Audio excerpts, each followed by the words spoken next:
The person who runs Pixelborn, one of the ways to play Lorcana virtually right now, recently posted some stats of what they labeled Season 0. Basically, all the data from when people started playing Lorcana on Pixelborn until now.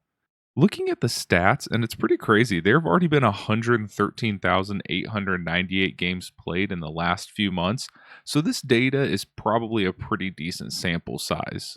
So let's first take a look at the color combinations that were the most popular. It's no shocker that what is currently considered one of the best decks is also the most played deck in Amethyst Ruby. I was shocked to see Sapphire Steel as the second most played because it hasn't been too strong, but it is also one of the starter decks, so that could be driving the usage number up. Rounding out the top three is another very strong deck combo in the Amber Emerald build. This is your typical aggro build that many people start with. I think this chart also highlights some interesting choices with some of the ink colors. First, while Ruby is in two of the top four most played decks, it's also two of the three least played decks. I think this shows that while Ruby can be very strong, it also has to be paired with a good engine color like Amethyst for draw or Sapphire for ramp to really be effective. Also, Amber is in four of the top seven most played decks. I think this really goes to show that Amber is just a generically good color. It's obviously great in aggro, but the colors focus on characters and character interaction really combo well with most other colors. On to the win percentages, and no shocks with our top three here. We have our main aggro ink combination in Amber and Emerald with the highest percentage win rate. This deck is just so good at getting your board set up quick and questing for lore. Right here is an example deck list if you haven't tried this combination out. Our perfect setup early here is Lilo turn 1, who can quest for 2, and then Simba turn 2, who gives us Bodyguard and 3 willpower. Then we have cards like Flynn Rider and Cheshire Cat that both quest for 2, and if they are challenged and banished, they have a negative consequence for the opponent.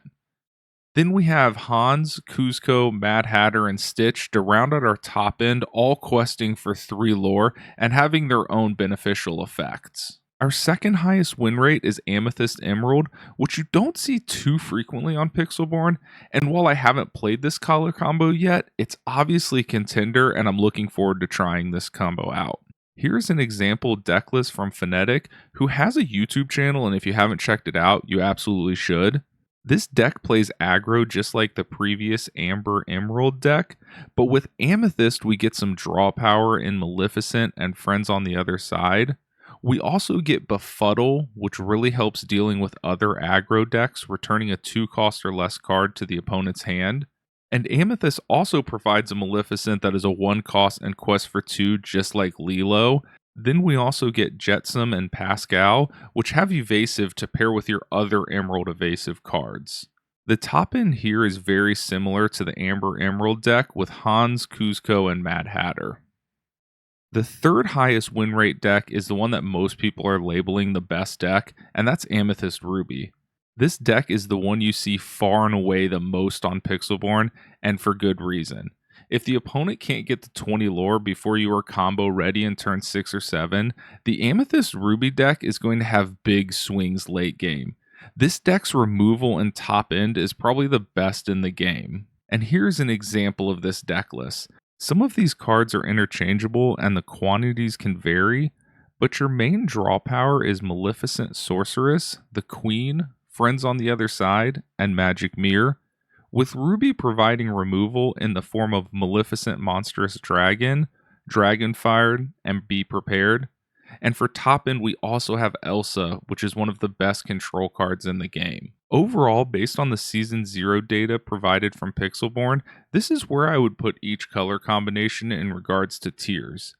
I think the 3 tier 1 decks are pretty set at the top, and there's a clear break between the rest of the color combinations.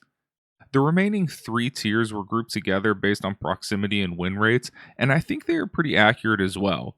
You could argue one of the tier 2s could drop down to tier 3, or one of the tier 4s could jump up to tier 3, but I think this is a great Season 0 baseline, and I'm really interested in coming back to this in a month or so and seeing how the meta shapes up.